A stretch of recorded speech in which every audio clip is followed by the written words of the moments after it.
Hello and welcome to the second part in this series on how to build your very own basic interpreter in Python. So in this video, we'll enhance our expression evaluator by adding variables to our lexer or tokenizer so that while expression is being evaluated, variables could have been requested on demand. Well, okay, so we are continuing from the previous part and I just want to open this basic.py file and going downwards and the scanline function here.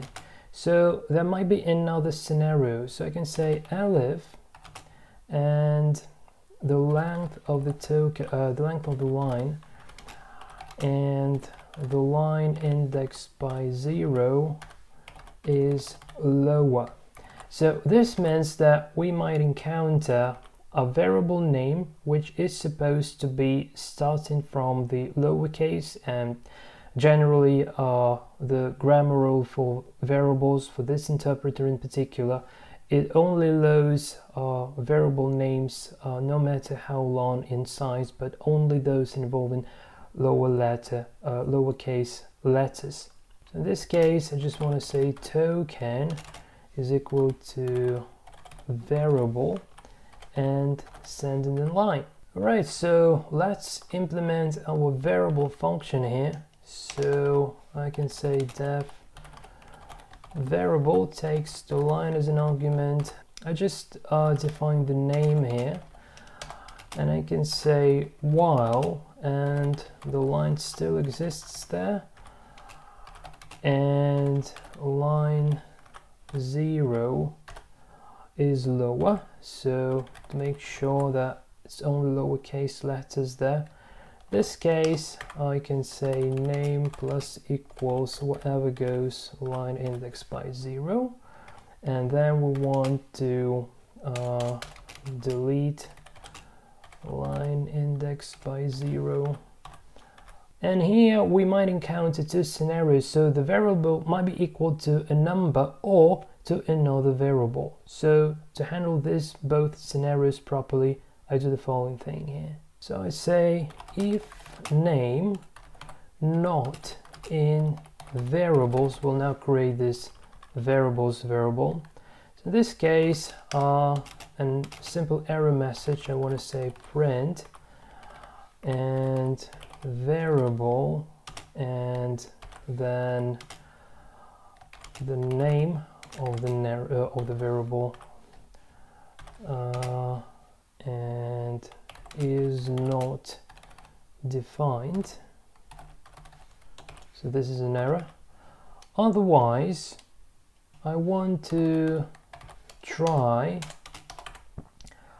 to return variables indexed by the name, and I want to make it integer. So in case if it is possible, because the variable, even if it's integer, it's going to be stored as a string, but if it's possible to convert it, hence this try except thing, in this case we try to return the corresponding integer. Otherwise we want to return another variable, so I can say int, and this time variables and the key is variables indexed by the name. Now let's define the variables. So here I can say variables, and this is going to be a dictionary. Right, so let's test this now. So Python 3 basic py. Okay, so it still works, hopefully.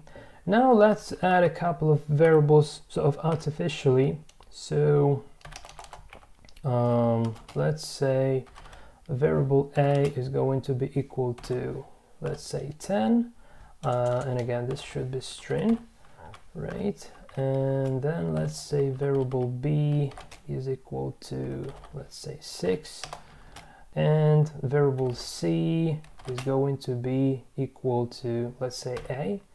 Right, and now let's alter the expression that we have here. So a, b, and c. So here instead of 3 let's have a, and here let's have, for instance, B, and here let's call it num, just to make sure that we have the multi-character variables. So let's call it num, and this is going to be A, like this, right? Quit, and let's give it a try. So the value should be different now. Okay, name A is not defined.